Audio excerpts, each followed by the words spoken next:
નમન છે.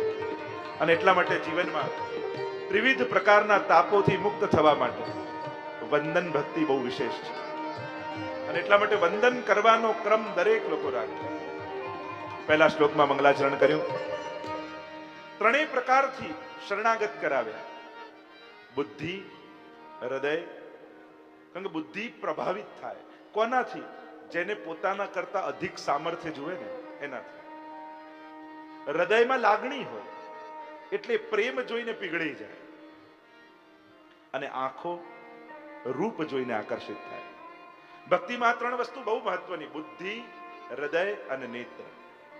તો આ ત્રણેય પ્રકારથી શરણાગત કર્યા.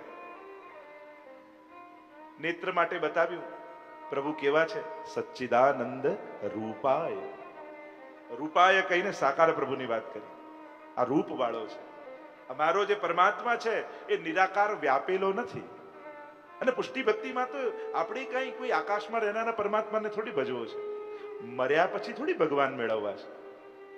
નહીં તો ભગવાન મેળવવાનો સૌથી સહેલો રસ્તો હોય કે મરી જાઓ.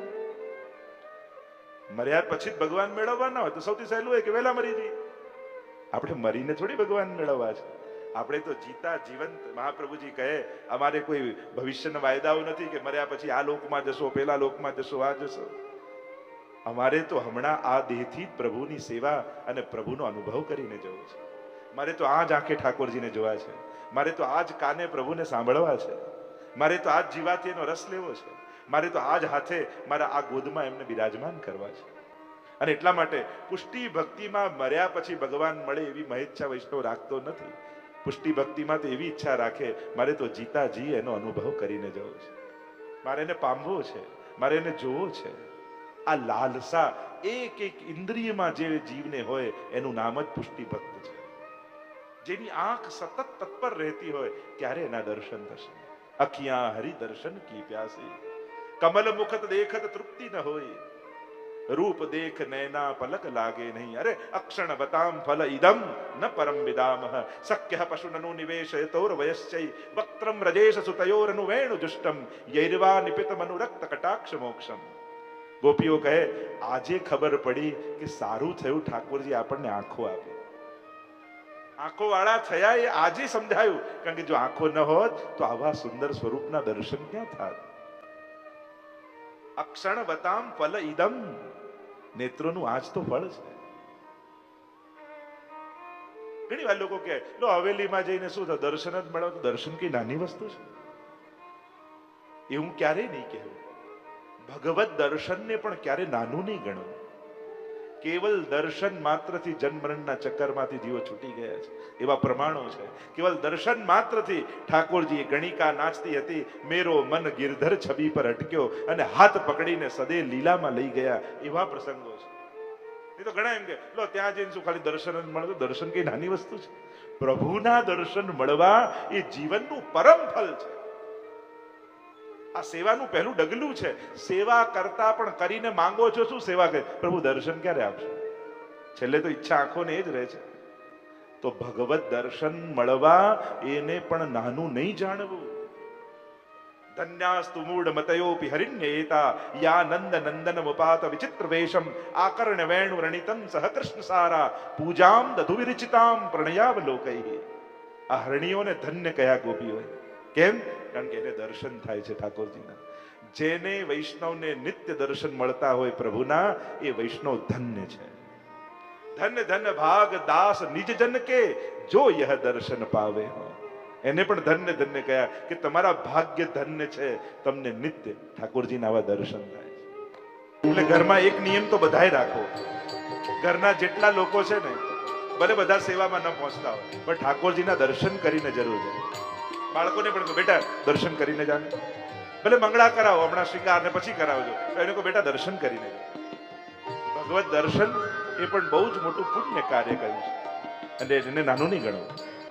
એટલે નેત્રો માટે રૂપ જોઈએ અને નેત્રો દ્વારા હૃદયમાં પ્રભુ પધારે. એટલે કહું સચ્ચિદાનંદ રૂપાય.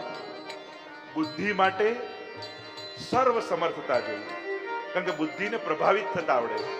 એ પોતાના કરતા સમર્થ જોવે ને તેને શરણાગત થઈ જાય. એટલે કહ્યું કેવા છે પ્રભુ, વિશ્વોત્પત્યાદિ હેતવે, વિશ્વની ઉત્પત્તિ સ્થિતિ અને લય કરે છે. એટલે બુદ્ધિ શરણાગત થાય અને મનને હૂંફ જોઈએ, પ્રેમ જોઈએ. એટલે કહું પ્રભુનો સ્વભાવ કેવો, તાપત્રય વિનાશાય. આ તો એવો પ્રેમાળ છે કે તમારા બધા દુઃખોને હરી લેશે. અચ્છા, આવો પ્રેમાળ છે તો હૃદય એનું થઈ જાય. એવા શ્રી કૃષ્ણાય વયમ નમઃ. એવા શ્રી કૃષ્ણને આપણે બધા કૃષ્ણ પ્રેમી લોકો છીએ, કૃષ્ણ ભક્તો છીએ. આ ભાગવતની કથા કૃષ્ણ પ્રેમીઓ માટે છે. વયમ નમઃ, અમે સ્તુતિ કરીએ છીએ, નમન કરીએ છીએ. એમ કહી પ્રભુને નમન કરી હવે સુખદેવજીને વંદન કર્યા છે, જે ભાગવતજીના પ્રધાન શ્રેષ્ઠ વક્તા છે, વ્યાસજીના પુત્ર છે. શરૂઆતમાં જ વંદન કરતા જ સુખદેવજીને ભાગતા બતાવ્યા. વ્રજ ગતૌ ધાતૌ, અને પ્રઉપસર્ગ એટલે સંન્યાસના અર્થમાં ઘરેથી જન્મ લેતાની સાથે ઘર છોડીને સુખદેવજી ભાગ્યા સંન્યાસ લે. અનુપેતમ અપેત કૃત્યમ, જેનાથી જનોયાદી સંસ્કાર કરવાના બાકી, પણ જેને કાંઈ પામવાની ઈચ્છા જ નથી. કયું આચાર્ય હોય કે જ્યાં વિકાર હોય ત્યાં જ સંસ્કારની જરૂર પડે ને? એમને તો કોઈ વિકાર જ નથી. એટલે જનોયા એમ કહેવાય કે દરેક બ્રાહ્મણ પાસે 4 ગાંઠ હોય, ચોટીમાં, ધોતીમાં, પોથીમાં, જનોઈમાં. આ 4 ગાંઠોથી મુક્ત છે. નથી ચોટી, નથી પોથી, નથી જનોઈ, નથી ધોતી. દિગંબર અવસ્થામાં ભાગી રહ્યા છે, કારણ કે વિકાર જ નથી. યમ પ્રવ્રજંતમ અનુપેતમ અપેત કૃત્યમ. સુખદેવજી જન્મ્યા ને એવી કથા આવે છે કે જ્યારે પાર્વતીજીને મહાદેવજી કથા સંભળાવવા લાગ્યા અને કહ્યું કે તમે કથા સાંભળો છો એ હુંકારો આપતા રહેજો. અને જે વૃક્ષ નીચે બેઠા ત્યાં ઉપર સુકે ઈંડું આપ્યું હતું, સૂકી અને બચ્ચું બહાર નીકળવાની તૈયારીમાં હતું. અને મહાદેવજી સમાધિમાં બિરાજમાન થયા અને કથા કહેવાનો પ્રારંભ કર્યો અને થોડી વારમાં પાર્વતીજીને નિંદ્રા આવી ગઈ. અને એટલે કથામાં ઊંઘ આવે ને તો બહુ ચિંતા નહીં કરવી. તમે ઘણા લોકો સૂઈ જાય ને એ જ સારું, તો જ બીજા સાંભળી શકે. હવે પાર્વતીજી સુતા ન હોત તો સુખદેવજીને મળત, અને સુખદેવજી ન મળત તો આપણા સુધી આવત. આ બધું બન્યું એટલા માટે કે પાર્વતીજી સૂઈ ગઈ. હવે નિંદ્રા આવી અને શુકના ઈંડામાંથી નીકળેલું બચ્ચું વિચાર કરે કે લોકો જીવનના અંતમાં કથા સાંભળે અને મને તો જીવનના પ્રારંભની ક્ષણોમાં કથા મળી ગઈ છે. હજી તો પહેલું શ્વાસ લીધો અને કાનમાં કથાનો શબ્દો પડે. વિચાર કર, મારા જેવું સૌભાગ્ય કોનું? પણ આવું ભાગ્ય, આવું સૌભાગ્ય ક્યાંક જતું ન રહે, મળેલો અવસર ચુકાઈ ન જાય. ઉડતું ઉડતું બચ્ચું ગોદમાં આવીને બેસી ગયું પાર્વતીજીના. જે રીતે પાર્વતીજી હુંકારો આપતા હતા એ રીતે હુંકારો આપવા લાગ્યા. કથા પૂરી થઈને મહાદેવજીએ નેત્રો ખોલ્યા, જોયે તો પાર્વતીજી સૂતા છે. શુકનું બચ્ચું કથા સાંભળી રહ્યું છે. કાઢ્યું ત્રિશુલ, ક્યાંક અનધિકારીના હાથમાં કથા ન જતી રહે અને શુક આગળ આગળ ઉડે ને મહાદેવજી ત્રિશુલ લઈને પાછળ પાછળ ઉભો રહે, ઉભો રહે, ઉભો રહે. અને કહેવાય છે કે ઉડતું ઉડતું શુક વ્યાસજીના સામે આશ્રમમાં આવ્યું અને વ્યાસ પત્ની બગાસું ખાતા હતા અને મુખમાંથી છે ગર્ભમાં જતું રહ્યું. 16 વર્ષ સુધી સુખદેવજી રહ્યા. તેજ બદલાઈ ગયું વ્યાસ પત્નીનું. વ્યાસજીને થયું કોઈ દિવ્ય આત્માએ પ્રવેશ કર્યો છે. હાથ જોડીને વિનંતી કરી કે તમે બહાર પધારો. ક્યાં સુધી અહીં રહેશો? કહ્યું કે એક વચન મને અપાવો તો હું બહાર આવું. શું વચન? કે ભગવાન અહીંયા આવે ને મને વચન આપે કે એમની માયા મને નહીં સતાવે તો હું બહાર આવું. પ્રભુ પધાર્યા. જો વક્તા અને શ્રોતા બંને જુઓ ભાગવતજીના. જન્મતાની સાથે ભગવાનના દર્શન અને સુખદેવજી પરીક્ષિત જુઓ, હજી ગર્ભમાં છે ને ત્યાં જ ભગવાનના દર્શન. બંનેને ભગવત દર્શન થઈ ચુક્યા છે, છતાંય ભગવાનની કથામાં કેવી આસક્તિ છે. અને આપણે તો એક સાંભળીએ તો એમ થાય મેં તો સાંભળી લીધી છે. અરે આને સાંભળી ન કહેવાય. જો બીજી વાર સાંભળવાની ઈચ્છા ન જાગે તો માનવું કે બરાબર સાંભળી છે. તત્પરતા ન પ્રગટે તો સેવા કેવી, સત્સંગ કેવું? અને પ્રગટતાની સાથે સુખદેવજી ઘર છોડીને ભાગ્યા. અને પાછળ પાછળ વ્યાસજી પુત્રેતિ તન્મય તયા તરવો વિનેદુ નદ અવ્યક્તે શબ્દે પુત્ર પુત્ર પુત્ર કરતા કરતા વ્યાસજી પાછળ પાછળ જાય. સુખદેવજી તો ન બોલ્યા, પણ આજુબાજુ અનેક વૃક્ષો હતા અને આમ હલી હલી અને જાણે વ્યાસજીને કંઈ કહેતા હોય એવું લાગ્યું. નદ અવ્યક્તે શબ્દે, અવ્યક્ત શબ્દમાં નદ શબ્દ વપરાય. વ્યાસજીને કહેવા લાગ્યા વૃક્ષો, વ્યાસજી અમારી સામે જુઓ. અમને વાવવામાં આવ્યા ત્યારે તાડ, તડકો, વરસાદ બધું જ અમે સહન કર્યું, પણ અમારી ઉપર ફળ લાગે ને તો એ અમે નથી ખાતા, સમાજને સમર્પિત કરી દઈએ છીએ. એમ તમારી તપશ્ચર્યાનું ફળ આ સુખદેવજી છે એમાં મોહ ન રાખો, સમાજના કલ્યાણ માટે સમર્પિત કરી. मन रे तो वृक्षन को मत ले, काटे ता पर क्रोध नहीं, सींचे ता नहीं स्नेह, और जो वाको पत्थर फेंके ताही को फल दे. સુદાસી તો કહે ને કે અરે વૈષ્ણવ, તને બીજો કોઈ વૈષ્ણવ ન મળે ને વૈષ્ણવતા શીખવાડવા માટે તો વાંધો નહીં, પણ ઘરની બહાર નીકળે અને કોઈ લીલું છમ ઝાડ દેખાય ને એ જ તને બધી વૈષ્ણવતા શીખવાડી દેશે. મન રે તું વૃક્ષન કો મત લે, કાટે તા પર ક્રોધ નહીં, જેને કાપે ને ક્યાં ક્રોધ કરે, અને સિંચે તાય નહીં સ્નેહ, ભલે રોજ સિંચીને ગયું હોય એના પર કોઈ વિશેષ પ્રેમ રાખતું હોય એવું નથી. और जो वाको पत्थर फेंके, જેના પર પથ્થર નાખે તાહી કો ફલ દે. આ તો વૈષ્ણવતા છે. અને આમ ભાગી રહ્યા છે. સર્વભૂત હૃદયમ મુનિમાનતોસ્મિ, એવા સર્વભૂત હૃદય જેને સર્વમાં આત્મભાવ છે, એવા સર્વભૂત હૃદય મુનિ માનતો મનનશીલા મુનિ, એવા મુનિ સુખદેવજીને વંદન કર્યા છે. હવે કથાને લઈ ગયા નૈમિષારણ્ય.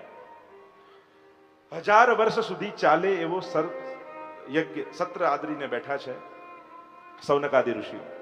સત્રમ સ્વર્ગાય લોકાય, સ્વર્ગની આકાંક્ષા માટે મહાપ્રભુજી અર્થ કર્યો સુવર્ગાય, ભગવાનની ઈચ્છા માટે, મેળવવા માટે, ભગવાન પ્રાપ્તિ માટે 1000 વર્ષ સુધી ચાલે. જો સ્વર્ગની પ્રાપ્તિ માટે પણ આપણે ત્યાં શાસ્ત્રોમાં કેવા કેવા યજ્ઞો ઋષિઓ કરતા. પ્રાચીન કાળમાં તમે જોવા જાઓ, પુણ્યોની સમાપ્તિ જે જગ્યા પર થાય એનું નામ સ્વર્ગ, પાપની સમાપ્તિ જેના પર જ્યાં જગ્યા પર થાય એનું નામ નરક, અને કર્મની સમાપ્તિ જ્યાં થાય એનું નામ પૃથ્વી લોક. એટલે આ બંને લોક કરતા પૃથ્વી લોક મહત્વનું, કારણ કે પાપ અને પુણ્ય કર્મ જ છે. માણસ આ જગ્યા, તમે આ જે પૃથ્વી પર છો ને, જે 14 માળનું આખું બિલ્ડિંગ છે, 14 લોક જેને કહીએ, એમાં 7મો માળ ભૂલોક. અહીંયા જે ફેસિલિટી છે ને આ ફ્લોર ઉપર, એવી કોઈ ફ્લોર પર ફેસિલિટી નથી. બાકી બધે તો ભોગવવાનું જે હોય, અહીંયા તમને મોકો મળે છે આ જગ્યાએ જ્યાં તમે છો, આ પૃથ્વી લોક.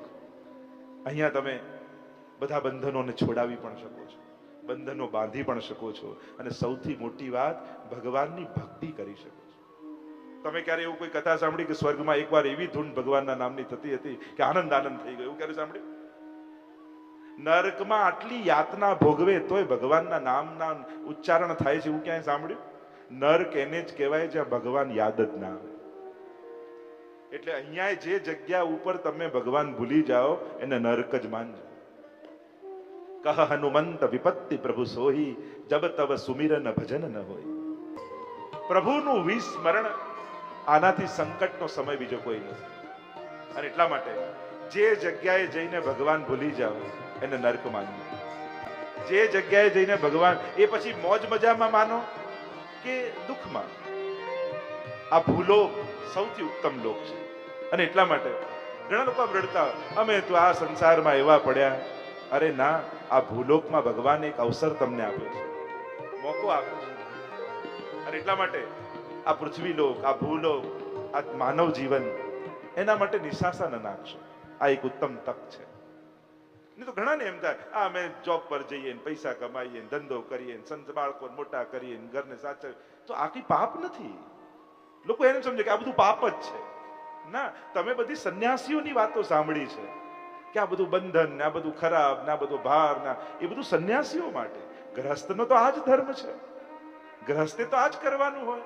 એને ગૃહસ્થી સાચવવાની હોય, એને બધાને સુખી સંપન્ન કરવાના હોય, એને બાળકોને સંસ્કાર આપીને મોટા કરવાના હોય. આ જ તમારો ધર્મ છે. ધન્ય ગ્રસ્થાશ્રમો. ગ્રસ્થાશ્રમને ધન્ય કયો છે? કારણ કે બાકી બધા જ આશ્રમના લોકો એના ઉપર ડિપેન્ડ હોય. બ્રહ્મચારીએ પણ ભિક્ષા માંગવા તો ગ્રસ્તીને ત્યાં જવું પડે, સંન્યાસીએ પણ ભિક્ષા લેવા તો ગ્રસ્તાશ્રમે પણ જવું પડે. અને એટલા માટે તમે જે સંસારમાં રહીને કરો છો ને એ પાપ નથી, એ તમારો ગ્રહસ્થ ધર્મ છે.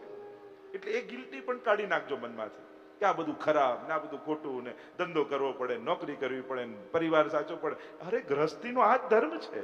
તમે જે કરો છો એને ધર્મ માનીને કરો, બસ. એને બંધન માનીને, પાપ માનીને ન કરો. પણ પરમ ધર્મ એ ભગવાનની સેવા છે. આ બધું કર્યા પછી સમય કાઢી મોકો મેળવી અને ભગવત સેવામાં પહોંચી જાઓ, જેથી તમારું પરમ કલ્યાણ ભૂલી ન જાઓ. આ નિજ ધર્મ સ્વધર્મ પાળતા પાળતા તમારો આત્મધર્મ ન ભૂલી જાઓ, એની સાવધાની રાખવી. અને સૌથી અઘરું ગૃહસ્થી જ છે. સંન્યાસીને ક્યાં મન મારવાનું આવે? ગૃહસ્થીએ તો રોજ મન મારીને તપ કરવું પડે. કેટલી ઈચ્છાઓના ભોગ આપવા પડે. ના ના, આપણા બાળકને મૂકીને નથી જવું, ના આના માટે આ કરવું છે, ફલાણાને ખોટું લાગ. કેટલું લોકોના મન સાચવવા પડે. આ કેટલું મોટું તપ છે તમારું. એટલે તમે કોઈ સાધારણ નથી, તમે પણ તપસ્વી જ છો. તમે ગ્રહસ્થાશ્રમના તપ કરો છો. એટલે એ હીન ભાવથી જીવવાનું સૌથી પહેલા મૂકી દો. ભાગવતજી તમને શીખવાડે છે, મારે જીવાડીને દુનિયા છોડવાની, મારીને નહીં. એટલે તમે જે કરી રહ્યા છો એ પાપ નથી, એ ધર્મ છે. એટલે જે રીતે જીવો છો એને ધર્મ માનીને જીવો કે ના, હું ગૃહસ્થીનો ધર્મ નિભાવું છું.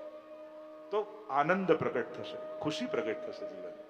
જીવનનો દૃષ્ટિકોણ બદલો. આપણે શું સંન્યાસની વાતો સાંભળી આપણે એવું ગૂંચવાડો થઈ ગયો છે આપણે મનમાં. આપણને એમ લાગે કે આ બધું પાપ જ, ખોટું જ. આજ પછી આ બધું મનમાંથી કાઢી નાખો. તમે ગ્રસ્તાશ્રીનો ધર્મ જીવો છો, પણ તમે એક વૈષ્ણવ ગ્રસ્ત છો. અને વૈષ્ણવના ગ્રસ્તમાં તમારે ઘરમાં કેટલા મેમ્બર? તો કે 2 બાળક, 1 પતિ, હું પત્ની, અને મારો એક ત્રીજો લાલન, એ મારા ઠાકોરજી. એટલે તમારા જેટલા મેમ્બર હોય એમાં પ્લસ ઠાકોરજીને કરી લેવાય. આ તમારો ગૃહસ્થાશ્રમ, આ તમારો વૈષ્ણવી ગૃહસ્થાશ્રમ. બસ આટલું જો સમજી ગયા તો બીજું ક્યાં કઈ વધારે કરવાનું છે? હરી સેવા મેં ખર્ચ ન લાગે, અપનો જન્મ સફળ કર મૂરખ, ક્યો ડરપતા ભાગે. ડરવાનું એણે છે જેના ઘરમાં બચાવનારો ન હોય. ઘણા લોકો ઘરે ઠાકોરજી પધરાઈએ પછી તો અમને બીક લાગે, અપરાધ થઈ જાય, પાપ થઈ જાય. અરે ના, ડરવાનું એણે જેને ઘરમાં બચાવનારો ન હોય. તમે પુષ્ટાવીને પ્રભુ પધરાવ્યા, હવે બચાવનારો ઘરે આવી ગયો, હવે ડરવાનું શેનું હોય? હવે તમને બચાવનારો તમારા ઘરે છે. અને એટલા માટે જેના ઘરે પ્રભુ બિરાજતા હોય એને તો નિર્ભય થઈ જાય. કારણ ગૃહમ સર્વાત્મના ત્યાજ્યમ તચ્ચે તક્તું ન શક્યતે કૃષ્ણાર્થ તન્નિયોજિત કૃષ્ણ સંસાર મોચક. મહાપ્રભુજી કહ્યું ને, ઘર છોડવું એમ શાસ્ત્રોમાં કહ્યું, પણ નથી છોડી શકતા એનું શું? જો જે બધું કરી શકતા હોય એના માટે તો બધુંય છે, પણ આપણા જેવા જીવો જે આ બધું નથી કરી શકતા એને શું કરવાનું? તો કે એનો રસ્તો ભાગવતજી તમને બતાવશે. કે ચલો એક પહેલું એમ કરો, ઘરમાં ઠાકોરજી લઈ આવો. હવે તમારું ઘર કોઈ લૌકિક મનુષ્યનું નથી, હવે એક વૈષ્ણવનું ઘર બની ગયું. અરે કમથી કમ એક ખૂણો તો દરેકના ઘરમાં એવો હોવો જોઈએ ને, કે જ્યાંથી પસાર થાવ તો તમને ઠાકોરજી યાદ આવે. કેવું હોય, રસોડાની બાજુમાંથી રસોડું જુદું, તમને ભોજન યાદ આવે. ડ્રોઈંગ રૂમમાં બેઠા હો તમને ટીવી યાદ આવે. બેડરૂમમાંથી જાઓ સુવાનું યાદ આવે. તો એક ખૂણો એવો ના જોઈએ કે જ્યાં ભગવાન યાદ આવે? ત્યાંથી પસાર થયા હોય તોય હાથ નહીં. લોકો તો રસ્તામાં જતા હોય જેટલા મંદિર આવે હોર્ન મારીને જાય. ઘણી જગ્યાએ જોઈએ આવે. તો હોર્ન મારવાથી કોને પગે પર લગાય છે? કયા ગ્રંથમાં આવું લખ્યું છે? કયા શાસ્ત્રોમાં? ઘણી જગ્યાએ અમે ઘણા ગામોમાં જઈએ તો ઘણાની આદત જ હોય, રસ્તામાં જેટલા મંદિર આવે હોર્ન મારે. હવે અમેરિકાથી આવે લોકો તો અપમાન માને જો હોર્ન મારો. વિદેશમાં તો કોઈને હોર્નનું આપણે ઉઠ કરીએ તો એને ઇન્સલ્ટ જેવું લાગે કે કેમ ઉઠ કર્યું એને. તો હોર્ન મારવાથી કોઈની પૂજા થતી નથી. કોઈ પ્રસંગ તમને 4 રસ્તે કોઈ ઉભા રાખે રસ્તા પર અને બધા હોર્ન મારીને જાય, કલાક ઉભા રહેજો ખબર પડશે. એટલે આનાથી કોઈ દેવતા પ્રસન્ન થતા નથી હોર્ન મારવાથી. એટલે એવી કોઈ ગલત ફહેમીમાં આવે તો કાઢી નાખજો. થોડો વિવેક જોઈએ ભક્તિમાં. ભાવ બધો બરાબર, પણ વિવેક શૂન્યતા હશે તો શ્રદ્ધાને દિશા નહીં મળે. અહીંયા સ્વર્ગની પ્રાપ્તિ માટે યા શું વર્ગાય, મહાપ્રભુજી અર્થ કર્યો કે ભગવાનની પ્રાપ્તિ માટે 1000 વર્ષ સુધી ચાલે એવો યજ્ઞ આદરીને સૌનકાદિ ઋષિઓ નૈમિષારણ્યમાં બેઠા છે.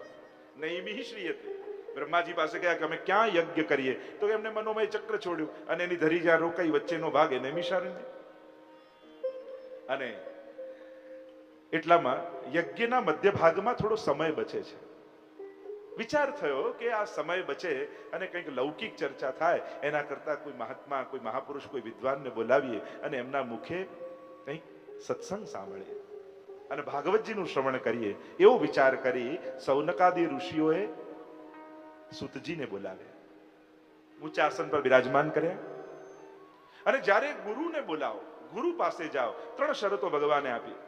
તદવિધિ પ્રણિપાતેન પ્રણામ, પરિપ્રશ્નેન સેવયા પ્રશ્ન, અને ત્રીજું પ્રપન્નતા શરણાગતિ. તદવિધિ પ્રણિપાતેન પરિપ્રશ્નેન સેવયા ઉપદેક્ષંતિ તે જ્ઞાનમ જ્ઞાનિનઃ તત્વદર્શિનઃ. ગીતાજીમાં ભગવાને કહ્યું તું એ ગુરુ પાસે જા. કઈ રીતે જઈશ? કે શરત છે, એમને એમ ન જવાય. તદવિધિ, વિધિપૂર્વક. જેને ત્યાં જતા હોય એ વિધિપૂર્વક જવું. ગુરુને ત્યાં જઈએ તો એની પણ વિધિ છે. આપણને પ્રભુ પાસે ઊભા રહેતા આવડવું જોઈએ. આપણે વંદનની વાત તો જુદી, ઘણા લોકોને ભગવાન પાસે 5 મિનિટ સરખા ઊભા રહેતા નથી આવડતું. ત્યાં સુધી વાત, ઠાકોરજી આગળ કઈ રીતે ઊભા રહેવાય? આપણે જેને ઈશ્વર માનીએ છીએ, જેને બ્રહ્મ માનીએ છીએ, જેને પરમાત્મા માનીએ છીએ, જેને સર્વોપરી માનીએ છીએ, એ ઠાકોરજી હવેલીમાં દર્શન ખુલે ત્યારે એમની આગળ 5 મિનિટ સરખા ઊભા રહેતા આપણને આવડે છે? એમાંય 4 તો ફોન આવી જાય, હેલો આમ છે, આને વેચી નાખ, આને લઈ લે, આને કરી નાખ. એક ભક્ત આવ્યો ભગવાન પાસે, ભગવાન મારો ભાવ વધારો ને. ભગવાન કે તારો ભાવ તો ક્યારેય નહીં વધારું. કેમ? કારણ કે મેં તારી પાસે ફોનમાં ઘણી વાર સાંભળ્યું છે કે ભાવ વધ્યા વેચી નાખ, ભાવ વધ્યા વેચી નાખ. કારણ કે ભાવ વધશે તો બધું વેચી નાખે, એટલે તારો ભાવ તો નહીં વધારે. અને એટલા માટે 2 જગ્યાએ બને, એક ઠાકોરજી સામે ઉભા હો ત્યારે, અને ક્યારેક કોઈના મૃત્યુમાં સ્મશાનમાં ગયા હો અને કોઈ મૃતદેહ પડ્યો હોય ત્યારે પણ બને તો મોબાઈલ સાયલેન્ટ ઓફ રાખો. અમુક સ્થળને આદર હોય છે, અમુક વ્યક્તિઓને, અમુક સંજોગોને આદર હોય છે. એ રિસ્પેક્ટ આપણા વાણી, વ્યવહાર, વિચાર દ્વારા. આ ધોતી કપડા આ બધું પહેરીશું છે, આ રિસ્પેક્ટ છે. ભગવાનને આદર આપીએ છીએ. આ તમને પ્રાઇમ મિનિસ્ટર જમવા બોલાવે, તમે બરમુડો ટી શર્ટ પહેરીને જાઓ તો શું થાય? કેમ આ પહેરીને ના એની પાસે જમવા જવાય? શું વાંધો? એ એનું અપમાન કહેવાય કે એની પાસે ગયા તો આમ ગયા જવાય. એમ ઘણી વસ્તુ રૂલ નથી હોતું, ડિસિપ્લિન હોય છે, શિસ્ત હોય છે. કે કોઈ શ્રેષ્ઠીને ત્યાં, કોઈ ગુરુજનને ત્યાં, કોઈ ઠાકોરજીને ત્યાં, કોઈ વૈષ્ણવની પાસે બેઠા છે, કથા આદિ અમુક જગ્યાઓમાં આપણે કઈ રીતે બેસવું, કઈ રીતે બોલવું, કઈ રીતે ઊભા રહેવું, આ બધાનો વિવેક શીખવા, પોતાની જાતને સતત અપગ્રેડ કરતા તૈયાર રાખવું. મોબાઈલમાં તો સેટ નોટિફિકેશન આવે, અપગ્રેડ આપણે તુરંત દબાઈ દઈએ છીએ, અને આપણી જાતને અપગ્રેડ નહીં કરવાની. હા, મારો પહેલા કરતા હવે હું સત્સંગમાં જાઉં છું, હવે મારો વિચાર બદલાયા છે, મારી વાણી બદલાઈ છે, મારો વ્યવહાર બદલાયા છે. નહીં તો છોકરાઓને તમે હવેલી આવો ને, હવેલી આવો ને, છોકરો કે તમે 50 વર્ષથી હવેલી જાઓ, તમારામાં તો ફેર પડ્યો નહીં, હું જઈને શું કરું? એ જો આમ કે તમે શું જવાબ આપશો? સત્સંગમાં જનારો વ્યક્તિ સાધારણ કરતા જુદો હોય, હવેલીમાં જનારો વ્યક્તિ સાધારણ કરતા જુદો હોય, ગુરુજન પાસે નિત્ય બેસનારો વ્યક્તિ સાધારણ કરતા જુદો હોય. એની વાણી, વિચાર, વ્યવહાર, એનામાં એક ભક્તિનું ડિસિપ્લિન છે, અને એનાથી રિસ્પેક્ટ એ આપે છે.